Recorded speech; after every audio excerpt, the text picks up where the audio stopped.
ਲੋ ਜਨਾਬ ਅੱਜ ਬੰਦਾ ਜਨਾਬ ਬਗਲਾ ਨਹਾ ਕੇ ਆ ਗਿਆ ਹੁਣ ਪਰ ਫੰਡ ਰਿਹਾ ਪਰ ਫੰਡ ਹੈ ਜਰਾ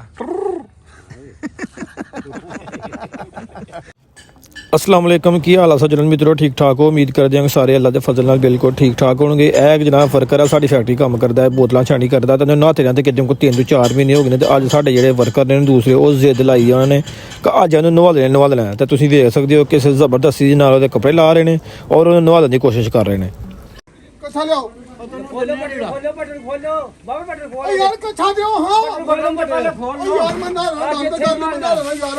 पर ठंडा पानी लाओ टंकी का लाओ ना लेना लो बटन खोलो बटन दे यार कच्छा लियाओ हां और यार दे ओने को कपड़ा खोए अलाए अरे मियां जी नहीं ओ खलो जा मां पे कपड़ा ला ले अरे ना यार डर दो नहीं चला ला ला खोल खोल ना ना कपड़ा ले ले किन्ने खलो इंटरव्यू ते पहले लैन दो किन्ने महीने बाद लगा ना आ जी मैं कोई 15 महीने बाद ना लगा पक्की गल है आहो इंज ला लो हैं यार मैं दम्मे वाले यार तुम मैंने जरूरी नवा ला चलो नवा लो फिर गंदिया मां जणिया किते आला पहला कर कच्छा ले ओए यार ਤੁਹਾਨੂੰ ਕੀ ਪਤਾ ਹੋਵੇ ਸਾਡੇ ਯਾਰ ਮੈਂ ਦੱਸ ਜਾ ਰਿਹਾ ਫਿਰ मियां जी बनायो नहीं कपड़े पहनने नहीं दोबारा फड़ फड़ पापा यार कच्छा ले कैंची ले ਉਹਦਾ कच्छा बनाइए ओ यार पापा अब चा डोंग लांगे चल शाबाश मैं किथे जाके पावां ਇਹਨੂੰ उधरों को पा चल पापा शाबाश जल्दी कर जल्दी लो डंगर नठ गया भाई नठ गया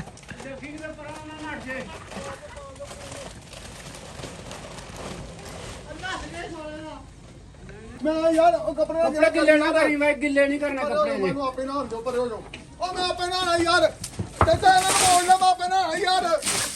चल चल ना आपे ना आपे ओ यार पानी ले इधरों ओए ले पानी ਇਹ ਪਾਉ ਸਰਕਾਰ ਕਿੱਥੇ ਲੁਕਿਆ ਦਾ ਜਿਹੜਾ ਮੈਨੂੰ ਨੂੰ ਹੱਦਾ ਪਿਆ ਆਜਾ ਪੁੱਛਾਂਗਾ ਤੁਹਾਨੂੰ ਕੱਲ ਨੂੰ ਪੁੱਛਾਂਗਾ ओ यार ना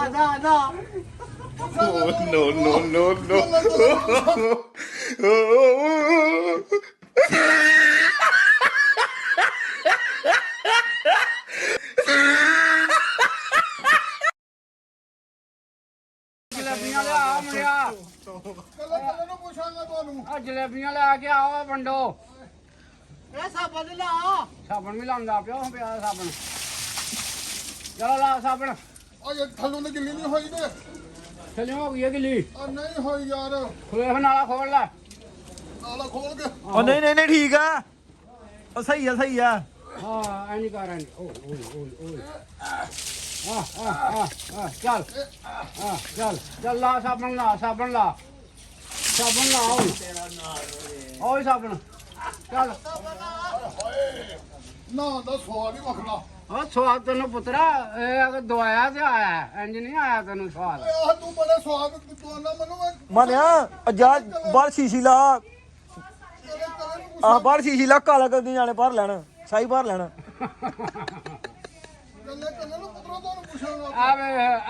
आ जेड़ा तू ना आवे पानी किवें हो गया ਲਓ ਜੀ ਅੱਜ ਸਾਡੇ ਫੈਕਟਰੀ 'ਚ ਡੰਗਰ ਬੰਦਾ ਹੈ ਕੋਈ ਨਹਾ ਲਿਆ ਜਨਾਬ ਪੂਰੇ 5 ਮਹੀਨੇ ਬਾਅਦ ਨਵਾਲਿਆ ਨੂੰ ਆਪੇ ਫੜ ਫੜਾ ਕੇ ਤੇ ਨਹਾ ਵੈਸੇ ਲਿਆ ਜਿਹਨੇ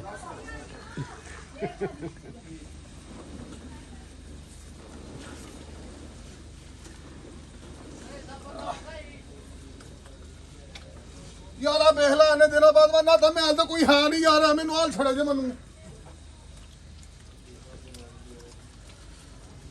ਹਾਂਜੀ ਬਾਦਾ ਜੀ ਨਾ ਆਇਓ ਹਾਂਜੀ ਆਈ ਸਾਹਿਬ ਨਾ ਆਇਆ ਕਿੰਨੇ ਮਹੀਨਿਆਂ ਬਾਅਦ ਨਾਤੇ ਹੋ ਇਹ ਪਤਾ ਨਹੀਂ ਕਿੰਨੇ ਮਹੀਨੇ ਦਾ ਮੈਨੂੰ ਪਤਾ ਹੀ ਕੋਈ ਨਹੀਂ ਮਿਲ ਨਾ ਆਇਆ ਤੂੰ ਅੱਜ ਆ ਨਹਾ ਲਿਆ अंदाजा के पांच अंदाजा? ਅੰਦਾਜ਼ਾ ਹੋਏਗਾ ਕੋਈ 5-7 ਮਹੀਨੇ ਕੀ ਬਾਤ ਹੈ ਤੇ ਠੰਡ ਲੱਗ ਰਹੀ ਹੈ ਇਹ ਹਾਈ ਸਾਹਿਬ ਥੋੜੀ ਅੱਛਾ कैसा फील कर रहा ना आगे खुश है ਕੀ ਬਾਤ ਹੈ ਬੜਾ ਚੰਗਾ ਫੀਲ ਕਰ ਰਹੇ ਹਾਂ अच्छा अगू भी ना करेगा रोज ਅੱਗੋਂ ਵੀ ਨਾ ਕਰਾਂਗਾ ਰੋਜ਼ रोज कि महीने 5 बाद ही फिर ना ਫਿਰ 5 ਮਹੀਨੇ ਬਾਅਦ ਨਾ ਲਾਂਗਾ बालों का भी ख्याल रखना नहीं ਬਾਲਾਂ ਦਾ ਵੀ ਖਿਆਲ ਰੱਖਾਂਗਾ वो तो नहीं मनने ਉਹ ਵੀ ਮੁੱਲ ਦਿਆਂਗਾ मुंह दा कर जरा दमो कर ਇਹ ਬੰਦਾ ਬਾਈ ਨਹਾ ਕੇ ਆ ਗਿਆ ਜੀ ਅੱਜ ਫੜ ਤਲ ਕੇ ਨਵਾਲਿਆਂ ਨੂੰ ਪੂਰੇ 5 ਮਹੀਨਿਆਂ ਬਾਅਦ ਲਓ ਜਨਾਬ ਇਹ ਜੇ ਬੰਦਾ ਜਨਾਬ ਬਗਲਾ ਨਹਾ ਕੇ ਆ ਗਿਆ ਹੁਣ ਪਰ ਫੰਡ ਰਿਹਾ ਹਾਂ ਪਰ ਫੰਡ ਹੈ ਜਰਾ ਕਿਸਾ ਮਹਿਸੂਸ ਕਰ ਰਿਹਾ ਨਹਾ ਕੇ ਬਹੁਤ ਹੀ ਅੱਛਾ ਬਗਲਾ ਮਹਿਸੂਸ ਕਰ ਰਹੇ ਆ ਅੱਛਾ। ਆਪਣੇ ਆਪ ਨੂੰ ਲੱਥੀਆ ਖੁਸ਼ਕੀ ਖੁਸ਼ਕੀ ਲੱਥ ਗਈ ਠੰਡ ਅੱਜ ਸਭ ਕਿਆ ਬਾਤ ਹੈ ਨਹਾਉਣ ਦੀ ਬੜਾ ਮਜ਼ਾ ਆਇਆ ਬੜਾ ਸਵਾਦ ਆਇਆ ਇਸ ਤੋਂ ਪਹਿਲਾਂ ਤੈਨੂੰ ਸਵਾਦ ਤੇ ਨਹੀਂ ਕਦੇ ਆਇਆ ਨਾ ਅੱਜ ਆ ਗਿਆ ਅੱਜ ਬੜਾ ਹੀ ਆਇਆ ਅਗੂ ਰੋਜ਼ ਆਇਆ ਕਰੇਗਾ ਰੋਜ਼ ਆਏ ਕਰੇ ਕਿ ਜਾਂ ਫਿਰ 5 ਮਹੀਨੇ ਬਾਅਦ ਹੀ ਹੋਣਾ ਨਹੀਂ ਰੋਜ਼ ਹੀ ਆਣਾ ਕਰਨਾ ਨਹੀਂ ਹੁਣ 6 ਮਹੀਨੇ ਬਾਅਦ ਫੇਰ ਕੇ ਰਿਕਾਰਡ ਤੇ ਤੋੜ ਨਾ ਹੁਣ 6 ਮਹੀਨੇ ਬਾਅਦ ਨਹੀਂ ਹੁਣ 6 ਸਾਲਾਂ ਬਾਅਦ ਨਹਾ ਲਾਂਗਾ ਮੇਰਾ ਕੀ ਆ ਆ ਤੂੰ ਕਿਹੜਾ ਬੰਦਾ ਤੇ ਆ ਮੈਂ ਕਿਹੜਾ ਬੰਦਾ ਉਹ ਅਸੀਂ ਅੱਜ ਵੇਖ ਲਿਆ ਉਹ ਤਾਂ ਦੇਖ ਲਿਆ ਉਹ ਕਿਹੜਾ ਬੰਦਾ ਉਹ ਸਿੱਖ ਹੈ ਯਾਰ ਸਿੱਖਾਂ ਤੋਂ ਵੀ ਅੱਗੇ ਪਹੁੰਚ ਗਿਆ ਮੈਂ ਸਿੱਖ ਵੀ ਉਰੇ ਉਰੇ ਰਹਿੰਦੇ ਤੂੰ ਅੱਗੇ ਪਹੁੰਚ ਗਿਆ ਤਾਂ ਅੱਗੇ ਪਹੁੰਚ ਗਿਆ ਬਾਬੇ ਦੇ ਕੋਲ ਤੂੰ ਬਾਬੇ ਗੁਰੂ ਕੋ ਪਹੁੰਚ ਗਿਆ ਤਾਂ ਬਾਬੇ ਗੁਰੂ ਕੋਲ ਨਹੀਂ ਸਹੀ ਦੱਸ ਮਜ਼ਾ ਆਇਆ ਕਿ ਨਹੀਂ ਸਹੀ ਮਜ਼ਾਕ ਤੋਂ ਇਲਾਵਾ ਆ ਬਿਲਕੁਲ ਹੈ ਸਭ ਮਜ਼ਾ ਹੀ ਮਜ਼ਾ ਨਹੀਂ ਮਤਲਬ ਬੜਾ ਜਿਸਮ ਮਜ਼ਾ। ਖੁੱਲਿਆ ਜਾਂ ਕੀ ਮਤਲਬ ਬੱਲੇ ਬੱਲੇ ਸਹੀ ਹੈ ਸਕੂਨ ਹੋ ਗਿਆ ਸਕੂਨ ਹੋਇਆ ਇਹ ਸਭ ਬਹੁਤ ਜ਼ਿਆਦਾ ਹੁਣ ਜਿਨ੍ਹਾਂ ਤੈਨੂੰ ਨਹਾਲਿਆ ਉਹਨਾਂ ਨੂੰ ਦਵਾ ਦੇਗਾ ਕਿ ਜਾਂ ਆਪਾਂ ਦਵਾ ਦੇਗਾ ਉਹਨਾਂ ਨੂੰ ਕੱਲਿਆਂ ਨੂੰ ਮੈਂ ਆਖਣਾ ਤੁਸੀਂ ਮੈਨੂੰ ਕਿਉਂ ਮਾਰ ਤੇ ਫੇਰ ਕੱਲ ਹੀ ਨਾ ਮੈਂ ਅੱਜ ਸਕੂਲ ਆਉਣ ਲੱਗਾ ਅੱਜ ਭਲਾ ਹੀ ਆ ਭਲੇ ਦਾ ਭਲਾ ਹੀ ਹੁੰਦਾ ਦੁਆ ਦਿੱਤੀ ਨਹੀਂ ਜਾਂਦੀ ਆ ਸਭ ਉਹ ਆਪਣੇ ਆਪ ਹੀ ਮਿਲ ਜਾਂਦੀ ਹੁੰਦੀ ਜਿਹੜੀ ਆ ਕੇ ਲਈ ਜਾਂਦੀ ਉਹ ਕਹਿੰਦਾ ਆ ਮੰਗ ਲਿਆ ਤੇ ਪਾਣੀ ਤੇ ਆਪ ਦਿੱਤਾ ਤੇ ਦੁੱਧ ਇਹ ਗੱਲ ਹੁੰਦੀ ਜਿੰਦਾਬਾਦ ਭਾਈ ਹੁਣ ਕੁੱਤੀ ਕੱਤੀ ਮੈਨੂੰ ਕਿਸੇ ਨੇ ਨਹੀਂ ਆਖਣਾ ਮੈਂ ਤੁਹਾਨੂੰ ਦੱਸ ਛੱਡ ਜਾ ਹੁਣ ਮੈਂ ਨਹਾ ਲਿਆ ਜੇ ਕੁੱਤੀ ਕੱਤੀ ਉਹ ਤੈਨੂੰ ਕੀ ਆਖਣਾ ਹੁਣ ਮੈਨੂੰ ਆਖਣਾ ਸਿੱਖ ਸਿੱਖ ਸਿੱਖ ਹਾਂ ਸਿੱਖ ਆਖੇ ਕਰੋ ਤੇ ਸਿੱਖ ਵੀ ਮੈਂ ਲਾਹਣ ਨਾ